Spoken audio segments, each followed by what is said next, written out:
Batman was a huge part of my youth. I grew up enjoying the Tim Burton films, and then when I was younger as well, was gifted with the excellent Dark Knight trilogy in my kind of middle, early high school years. And followed this by a fantastic series of trilogy games, the Batman Arkham series.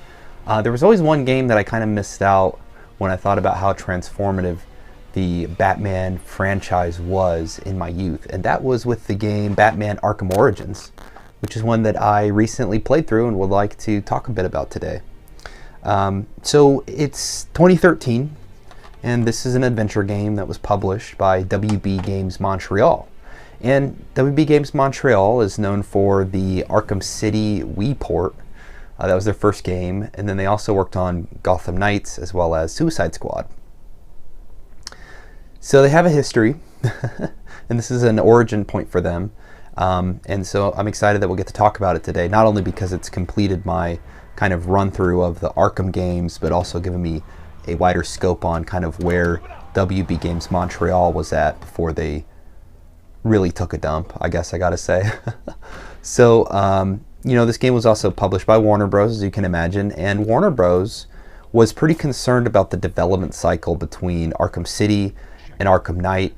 It expected to take about 3 years of development time, which is laughable to me because that sounds like a suitable amount of time to make a title that has been thoroughly written, developed, and evolved for a next iteration, right? And because of that, they were just so concerned that they wouldn't have this extra money cash flow coming in that was currently being milked through the Batman franchise. And so they launched WB Montreal. And WB Montreal's purpose was to kind of fill the gap. And Rockstar, kind of distanced themselves from the studio and the development. They commented just saying, hey, we're putting 100% of our effort into Arkham Knight. And that's about it. So no one really wanted to be associated with this game. And, there's always been a kind of big question open for like, hey, what's up with Arkham Origins? Rocksteady always calls the Batman games a trilogy, but really there was a quadrilogy of Arkham games. And so this is kind of the redheaded stepchild of that series, so to speak. So before we kind of dive into my thoughts on the game, having played through it, I'd just like to go over the physical aspects of this release. So right off the bat, I have always really liked the cover for this game. It's just a very simple gray with that black silhouette of Batman. There's a ton of like logo crap on here. Things for, ooh, here's the exclusive content. You're going to get a cape and you're going to get a suit and some challenges. Oh, okay. Well, that's interesting.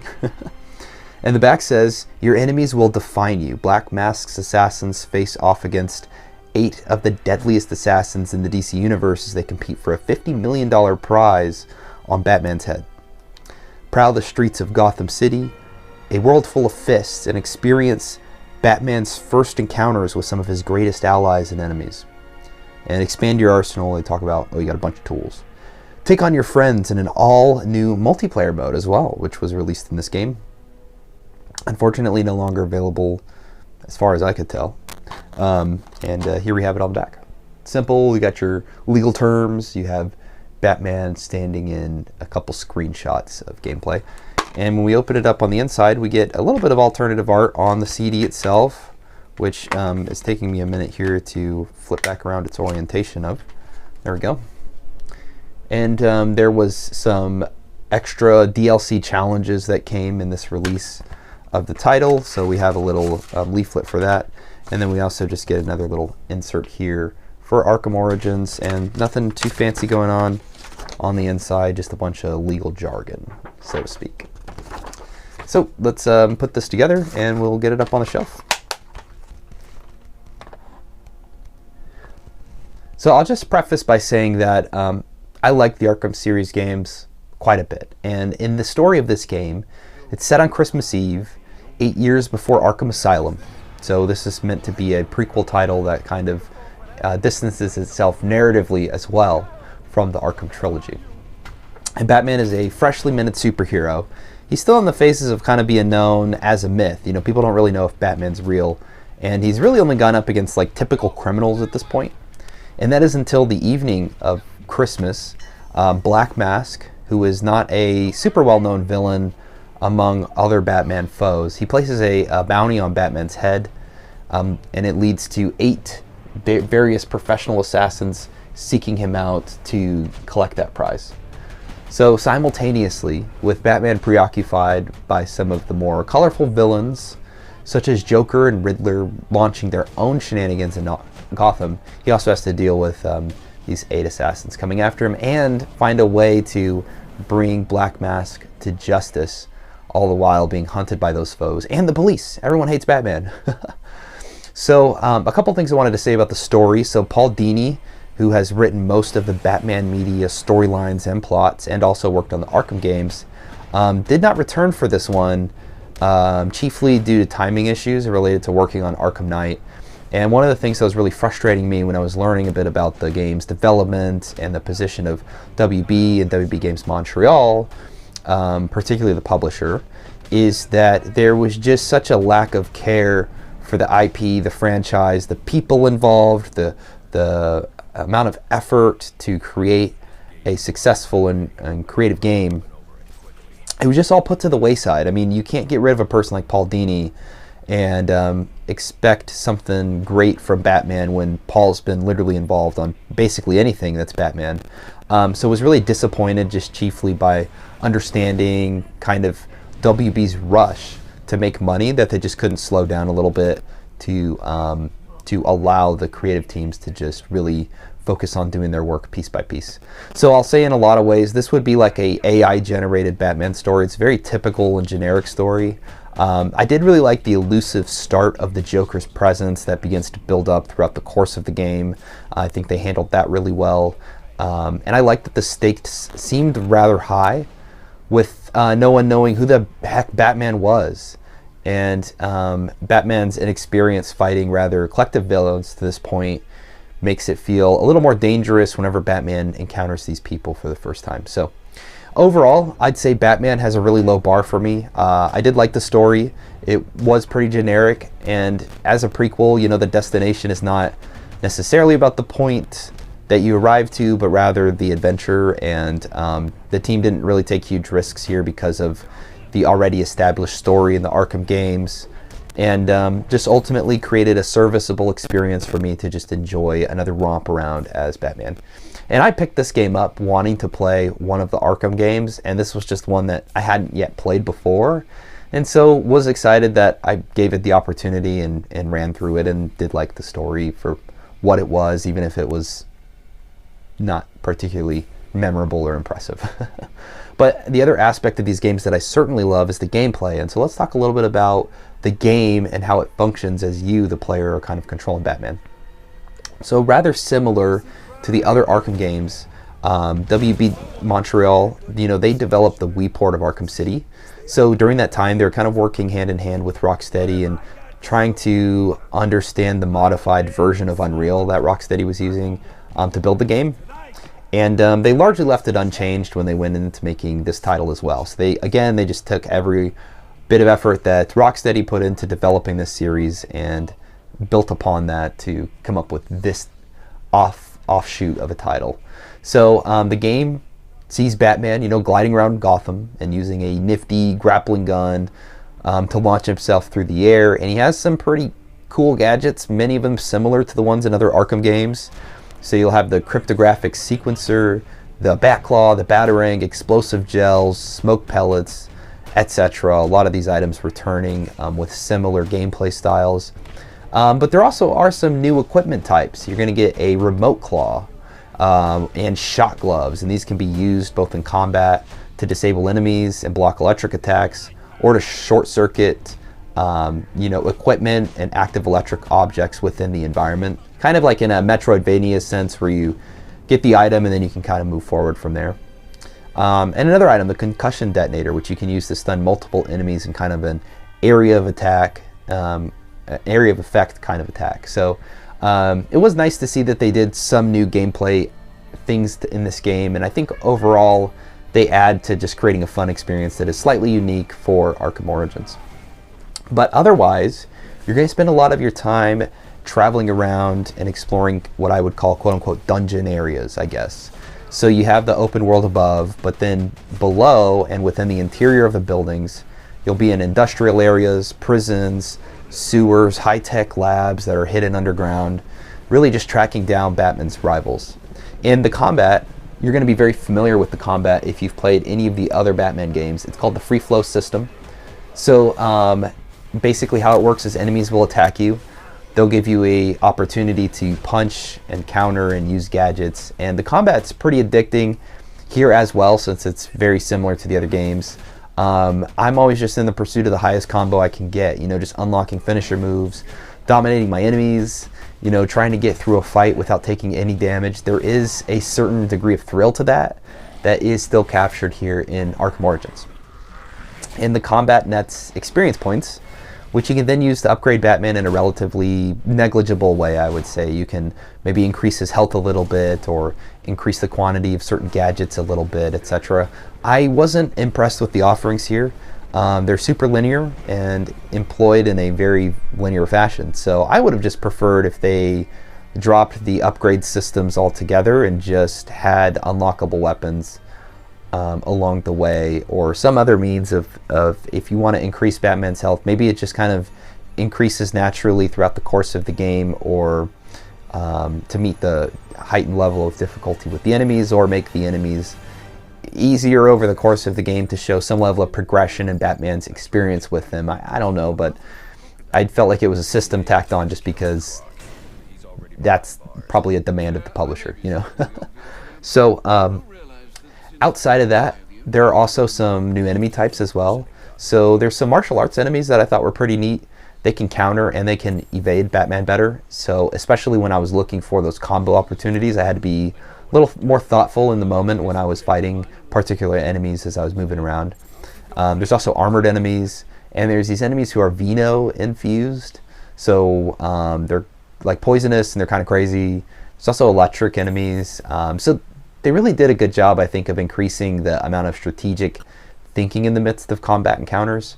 And so I did like that WB Games Montreal, they were trying things in the combat area, and I think in some ways succeeding. So one of the areas that also kind of breaks up the combat is the stealth sections. So you'll see Batman kind of just stalking around his enemies and taking them out. You can capture them, terrify them. I wish there were more fear tactics strategy allowed within these sections. They do overall seem pretty limited, and I also think the scenarios were not extremely well crafted for improvisation moments beyond what was presumed to be the likeliest approach given based on the environmental design of the room. The AI in this game is extremely sensitive in these stealth sections, and kind of once set off, they'll never really calm back down. So that means that you have essentially biffed the stealth approach in these sections and kind of just have to go all out. And I found myself doing that more frequently than not, even though I do play these games with an amount of care that the average gamer would experience when going in the area, and you would expect that they could probably succeed through these areas in a stealthy way. So, but putting aside the stealth and the action, you're going to spend the rest of your time investigating. And Batman has detective vision, so he can kind of make all of the rooms in the world an infrared or see-through, etc. And you'll use this to kind of recreate crime scenes or maybe highlight clues in the environment. These sections fell more or less on rails. There's no way to really fail, and there's no way to really proceed beyond them without completing them to their fullest. So kind of interesting from a narrative lens, but I've always wanted to play a Batman game that was as detective as could possibly be, and the Arkham trilogy is not necessarily known for that, but again, it's an opportunity that I would have liked to see a developer try to build up on, and this game does not do that. So that's kind of your triforce of gaming experiences in Arkham Origins. You have the stealth sections. I thought they were pretty ham-fisted. The AI was super sensitive.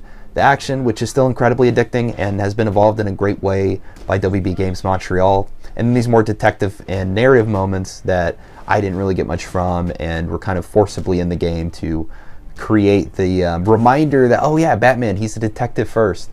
Not really in the Arkham series.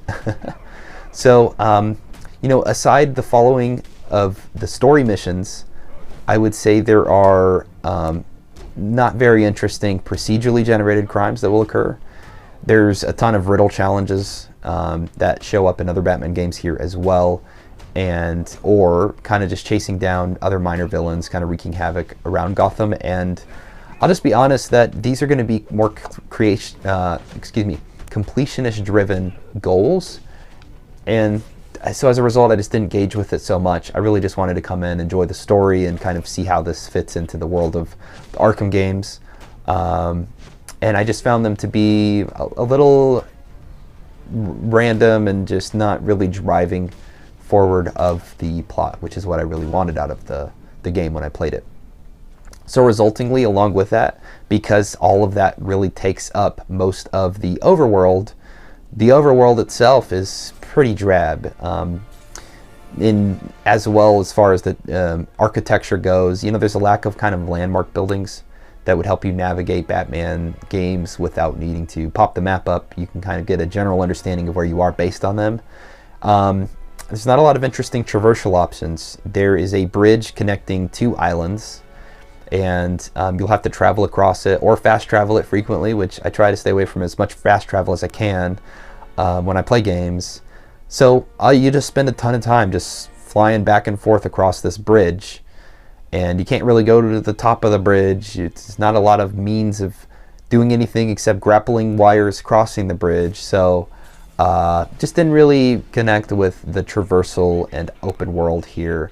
I had heard that Arkham Origins is a more linear game, which I do agree with. It is more linear, but I would have preferred even something more linear than what we ultimately got. Maybe just take some of these sections out where you want Batman traveling the overworld and stick them onto a more on-rails environment that just kind of drives the story forward. I think would have been better than WB Games Montreal trying to top to bottom recreate what Rocksteady had already done twice and was going to evolve once again in a third title.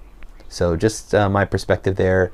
And I think as well the game has some iffy performance.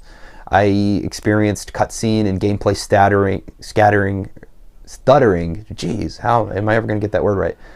Gameplay stuttering. Then there's screen tearing, and there were freezes. There were actually complete freezes a couple times, requiring me to restart. And so I was really kind of surprised by that. But I guess that is the PlayStation 3 generation for it, isn't it? So yeah, that's overall the gameplay. I love the action still. Didn't really care for the exploration of the overworld and completing this game top to bottom. The detective stuff was, again, a little on rails. So a mixed bag, but I did like especially what the combat encounters came to, because the enemies, they're very aggressive, and they're kind of scripted as well. You know exactly when one's going to attack once you start opening up. So it is fun to stun them, blast off some fast combos, cheese up some high combo numbers for experience. It was fun from a gameplay loop perspective. So what always adds to great gameplay or a good story is the way the game looks and sounds. So let's talk a little bit about those features of the game. So Eric Holmes, he's the creative director, and he established the game during Christmas because he wanted to kind of paint a juxtaposition between Batman's situation and the time of the year. So there was a focus on creating high density and verticality in the environments, which there is some of that. And they did leave the color palette pretty limited, from like whites and grays, maybe some neon tubing in the environment. And I think a big part of that was wanting to contrast it with Christmas, So I felt visually this game has an artistic flair, which I would call kind of drab. I did like the overall character designs, and Batman is looking the most meat-headed he has in any of these titles. With a more improvised looking suit as well, since it's kind of early on in his superhero career. So I did actually like those artistic features of the game, which were quite entertaining. And the game, I would say, does look pretty nice for a PS3 era game, yet it is held back by some of the performance issues that I was mentioning earlier. And then on the sound side, Kevin Conroy, he is Batman. He is the voice of Batman. But in this game, he was not brought in to do the voice acting again. Similarly, missing key people in the Batman universe for making a Batman-related IP and title. But I will say the performance that they got in for Batman is pretty solid overall anyway.